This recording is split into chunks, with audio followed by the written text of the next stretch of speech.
Bonjour et bienvenue dans ce premier MAG des compétences. Pourquoi cette émission ? Parce que le monde du travail va connaître de profondes évolutions dans les 10 prochaines années. Nous avons voulu créer un moment pour réfléchir aux évolutions des métiers et aux compétences qui seront indispensables dans le monde de demain. Selon une étude d'El et l'Institut pour le futur, 85% des emplois en 2030 n'existent pas encore aujourd'hui. Il est donc indispensable pour les salariés d'apprendre à s'adapter et d'acquérir les compétences indispensables aux évolutions des métiers. Quelles compétences feront la différence sur le marché du travail ? Comment la formation devra-t-elle s'adapter à ces évolutions ? Et quels seront les profils les plus recherchés demain, dans les années à venir ? Pour apporter des éléments de réponse, j'ai le privilège de recevoir deux spécialistes en ressources humaines. Olivier Cagnac, bonjour. Bonjour. Vous êtes DRH d'Exterion Média France et vous avez une grande expérience en gestion des ressources humaines. François Gueuse, bonjour. Bonjour. Vous êtes auditeur social, expert au sein d'e-Consulting RH, un cabinet spécialisé dans les profils rares et émergents.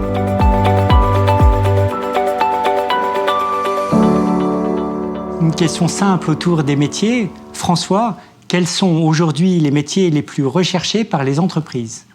Alors, si on veut répondre directement, j'aurais envie de dire que parmi les métiers les plus recherchés, on va retrouver des choses telles que carrossier, boucher, commercial.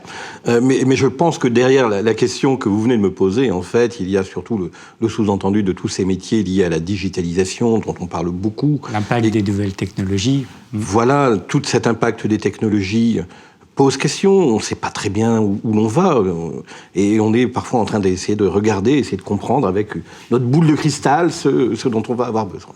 Alors, ces métiers qui sont là et qui sont demandés sont difficiles à appréhender. Ils sont difficiles à appréhender, pourquoi ?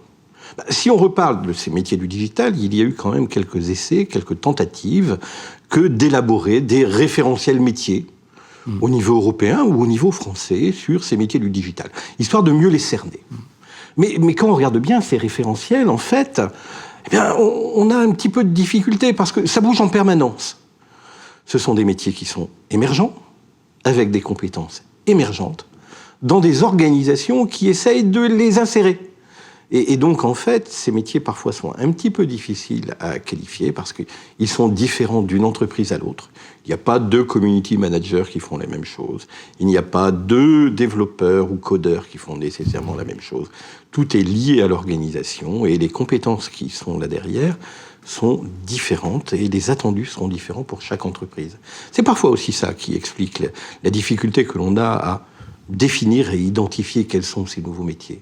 Parce que derrière des libellés, qui sont parfois les mêmes, cela revêt des réalités extrêmement différentes. Il vaudrait mieux falloir les aborder et les approcher sous la notion des compétences qui seront nécessaires pour les tenir. Oui.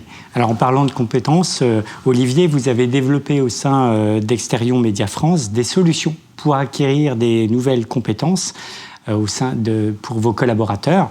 Quelles sont ces compétences et comment est-ce que vous les avez mises en œuvre dans votre entreprise ?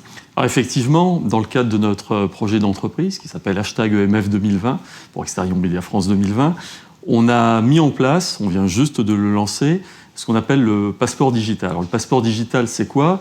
C'est un grand programme de formation qui est de niveau Master 1, qui est une formation certifiante, qui se traduit à travers 3 parcours, qui a été mis en place avec 4 partenaires, Audencia Business School, avec Cross Knowledge, avec Comundi et également avec le support de Notopca. C'est aujourd'hui 93% de nos collaborateurs qui ont volontairement choisi de s'inscrire à ce parcours de formation qui va les amener à suivre des... C'est énorme, 93% en termes d'adhésion. Oui, c'est un beau taux d'engagement. Dont on est extrêmement fier. Je pense que c'est assez révélateur de la manière dont l'entreprise aujourd'hui bouge. Mais ces collaborateurs vont effectivement suivre pendant 1 an et demi des parcours de formation, que ça soit en présentiel ou également en digital learning, qui va leur permettre d'avoir à peu près entre 19 et 27 jours de formation par personne, qui va aussi les amener à acquérir des compétences, alors on va dire dans 2 grands domaines, le digital et l'expérience client. Et si on veut aller au bout de ce que l'on cherche dans ce programme. Ce que l'on souhaite, c'est que nos collaborateurs puissent, avec ce programme, penser différemment, penser plus grand, accompagner l'ambition de l'entreprise et supporter, au sens anglais du terme, l'ambition de l'entreprise. Et puis, je pense également, il ne faut pas qu'on oublie de garder notre cohérence. On a une histoire, on a également un futur, et il faut qu'on fasse un lien, même si on est dans une époque qui bouge beaucoup, il faut qu'il y ait du lien, il faut qu'il y ait de la cohérence, et ça, c'est très important également de la conserver dans nos actions. D'accord. Alors, François, à l'inverse, quels métiers sont voués à disparaître et quelles sont les compétences les plus recherchées ? Alors, quand on parle de métiers qui sont amenés et qui sont voués à disparaître, j'ai beaucoup de difficultés à répondre. Parce que les métiers tels qu'on les connaît déjà aujourd'hui, sont des métiers qui ont évolué par rapport à il y a 10 ans, il y a 20 ans, etc. Et je n'ai pas envie de jouer les Cassandres en disant « Attention, vos métiers vont disparaître », etc. Ce que je peux vous dire, c'est que, à l'instar de l'étude que vous avez citée tout à l'heure d'elle, avec 85% des métiers qui n'existent pas encore, moi j'aurais quasiment envie de dire c'est 100%. Mais pourquoi ? Parce que, en fait, le digital, ces nouvelles technologies qui arrivent dans l'entreprise viennent bouleverser un petit peu la façon dont nous travaillons. Cette façon dont nous travaillons, eh bien, ça va changer, qu'on soit comptable, assistant ou assistante, que l'on soit sur des métiers techniques. Le digital, ces techniques-là arrivent. Et en fait, il y a deux manières d'aborder les choses. Soit on considère que ces techniques vont simplement venir remplacer des actions que nous faisons au quotidien, entre guillemets, dérobotiser, si vous me permettez le terme, dérobotiser tout un ensemble de nos actions, les trucs qu'on fait de manière mécanique, qu'on n'aime pas bien faire, qui n'ont pas nécessairement une grande valeur ajoutée. Seront faites par... Là, ça pourra être fait par le digital, par les robots, par tout un ensemble de choses comme ça. Alors à ce moment-là, on peut avoir peur. On peut se dire « Oh, mon métier va disparaître ». Mais en fait, l'un des véritables points, c'est « Oui, mais il y a toute une partie des choses qui vont rester. Quelles sont-elles ? Celles qui ne peuvent pas être prises en charge par ces outils digitaux. Celles qui peuvent être enrichies par ces outils digitaux. Et d'une certaine manière, nous avons donc des compétences qui vont devenir plus importantes à l'intérieur de ces métiers. Que ce soit des compétences techniques qui ont une valeur ajoutée plus forte, ou, comme vous le faisiez fort justement remarquer tout à l'heure, tout un ensemble de compétences qui relèvent de dimensions relationnelles, qui relèvent de l'agilité, si on veut utiliser le terme un petit peu à la mode, de nos capacités d'adaptation, d'écoute et de relation avec le client. Nous avons là tout un ensemble de compétences, que l'on soit dans le, je vais utiliser les termes anglais, en hard skills ou en soft skills, qui vont prendre de plus en plus d'importance. La question, c'est, avec ces techniques et ces technologies, est-ce que nous nous laissons faire ou est-ce que nous prenons les rênes ? Si nous prenons les rênes, eh bien, c'est vrai, on va dérobotiser notre travail, mais surtout, on va gagner en possibilité et en qualité de travail véritablement. Olivier, alors, compétences soft ou hard skills ? Quelles sont les compétences ? Soft majoritairement, c'est une évidence. Quelles sont les compétences qui sont les plus importantes ? Je crois qu'on va se rejoindre sur le point effectivement de l'adaptation. Vous disiez à juste titre, aujourd'hui, on parle d'agilité. En tout cas, cette capacité qu'on a à appréhender une situation, à l'analyser et à se mettre en situation de la maîtriser, de prendre les choses dans le bon bout, de les amener où elles doivent aller et de le faire avec beaucoup de sérénité. Mais je confirme que tout ce monde d'adaptation, il existe depuis un certain temps. Ça fait 30 ans que je travaille, 30 ans que je recherche chez les candidats que je reçois et que je cherche à développer chez les collaborateurs des entreprises où je travaille.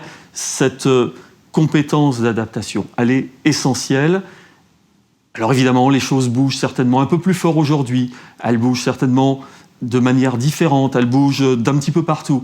Mais on ne fait pas le même métier les uns les autres que quand on a commencé à le faire, pour ma part, il y a à peu près effectivement une trentaine d'années. La deuxième chose qui me semble importante, qui est certainement la plus délaissée, là où on est certainement le moins armé historiquement, c'est notre capacité à apprendre, je dirais presque notre capacité à apprendre à apprendre. Nous avons une culture qui fait qu'on a appris des choses à l'école. Et puis, après l'école, finalement, il y a un autre monde qui s'appelle l'entreprise. Et on voit bien qu'aujourd'hui, nous avons accès à une multitude d'informations, à une multitude d'éléments qui vont nous permettre de nous renforcer, de mieux appréhender ce monde de demain. Comment je fais pour maîtriser ceci? Comment est-ce que je fais pour finalement m'enrichir? Comment je fais pour m'armer le mieux possible? Est-ce que je sais faire moi-même? Historiquement, la formation était un système qui descendait un petit peu du haut. Aujourd'hui, nos collaborateurs ont eux-mêmes accès à beaucoup de choses. Dans notre vie privée, je crois qu'on a presque plus d'éléments d'informations et d'outils qu'on en a presque dans notre vie professionnelle. Notre niveau d'exigence professionnelle est extrêmement fort parce que le monde privé nous apporte également, notre monde personnel, beaucoup d'éléments. Troisième chose qu'il ne faut pas oublier, parce que tout ça a quand même un objectif, je dirais, on doit conserver une compétence qui a vocation à développer notre efficience. Et comme la connaissance n'est pas une fin en soi, je rajouterais, un peu comme les Dupont, de plus, la compétence, l'efficience efficace. Oui. N'oublions pas où est-ce que l'on veut aller et quel est le meilleur chemin pour y arriver. L'efficacité, alors pour rester sur ce mot, on a le sentiment en vous écoutant que la formation joue un rôle fondamental dans l'évolution des compétences. Est-ce que ça veut dire que pour l'entreprise aujourd'hui, la formation, c'est un atout majeur pour sa croissance, pour son évolution? Il y a quelque chose qui est en train de changer ou qui a déjà changé, c'est clair. On a tous plutôt développé la formation à destination de deux types de populations. Historiquement, on s'intéressait à nos hauts potentiels. J'ai un superbe bloc de marbre, j'ai envie d'en faire un David, et la formation, c'est mon Michel-Ange à moi, ça va me faire une sculpture qu'aujourd'hui, 500 ans après, on regarde encore avec admiration et qu'on considère comme la perfection. On a besoin effectivement d'accompagner des hauts talents pour emmener nos entreprises plus loin. C'est ce qu'on faisait depuis longtemps. On avait également pour habitude, certainement, de former nos collaborateurs dont le métier était en transformation. J'allais presque dire par obligation. Il faut accompagner nos collaborateurs parce que leur métier évolue. Aujourd'hui, il y a quelque chose qui est plus fort que tout cela, c'est que tout est en train de changer et surtout, on est en train de changer, on a une nécessité de changer aussi collectivement. Et la formation doit aujourd'hui concerner tout le monde. Quand vous soulignez tout à l'heure mon taux d'adhésion chez Exterion Média à ce programme qui accompagne effectivement tout le développement et la transformation de notre entreprise, il est fort, mais il est fort parce que nos collaborateurs, effectivement, sont eux-mêmes conscients qu'il faut qu'ils eux-mêmes bougent, qu'ils soient le mieux armés possible. Ils sont demandeurs de ces formations que l'on leur a proposées. Donc aujourd'hui, c'est un must. C'est un must. Si on n'est pas dans ce schéma-là, on se trompe lourdement et on en paiera les conséquences extrêmement rapidement. Oui.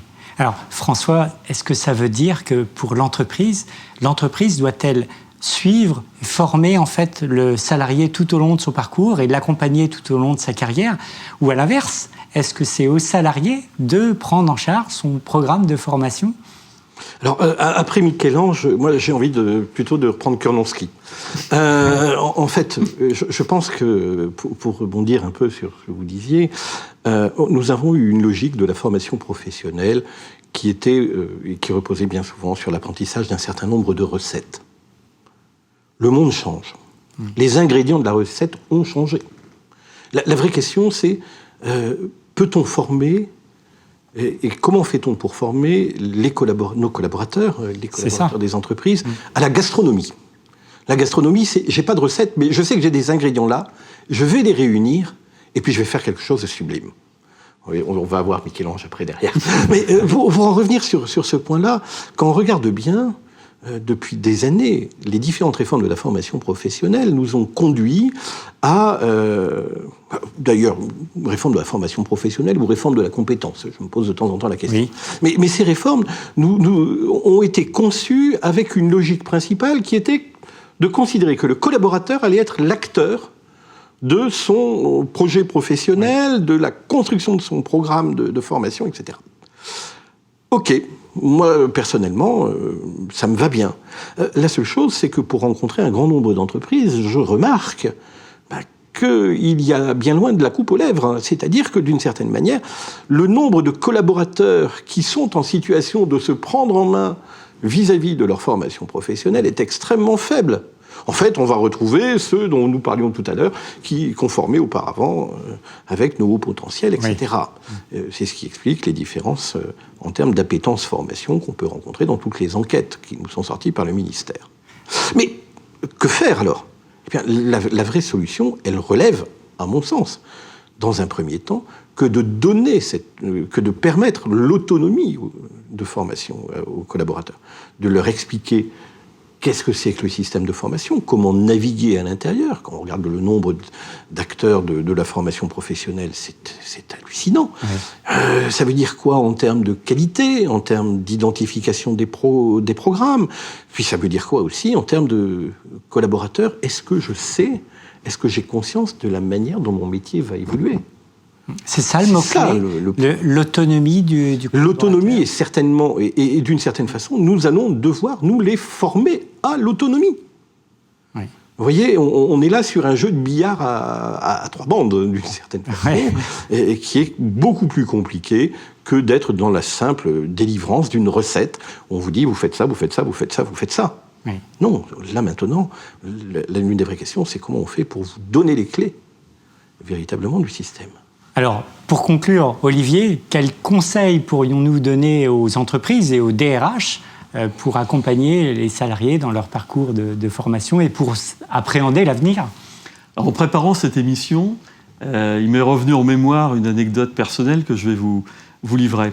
Un de mes fils, quand il était en maternelle ou en primaire, je ne sais plus, c'est pas très important, et qu'on lui demandait quel était le métier de son père, ne disait pas que son père était directeur des ressources humaines, il disait « mon père, il est chercheur en ressources humaines ». Et derrière ce joli mot, je trouve qu'il y a une vraie réalité. Je pense que c'est mon vrai métier, il est là. Le métier de tout dirigeant d'entreprise, de tout manager, il est certainement là. Je n'ai jamais cessé de le faire, mais ça n'a peut-être jamais été aussi fort qu'aujourd'hui. Qu'est-ce que c'est qu'une source ? Une source, c'est d'abord un fondement, et c'est important d'avoir des bases, et puis c'est également ce qui va générer tout ce qui va se passer derrière. Voilà. Je pense qu'on est dans ce moment-là, et s'il y a un message derrière tout ça que je voudrais passer, dans un monde d'entreprise qui, merci mon Dieu, repense enfin positivement après des années où on se plaignait que nos collaborateurs, quand ils entendaient le mot de réorganisation, traduisez ça par restructuration et plan social. Je crois que nos entreprises avaient une part de responsabilité. Aujourd'hui, on repense positivement les dirigeants d'entreprise et également effectivement nos collaborateurs. Moi, j'ai envie de dire à tous ces gens-là, osons penser l'entreprise de demain avec nos collaborateurs et osons imaginer et préparer le monde de demain et préparer nos collaborateurs.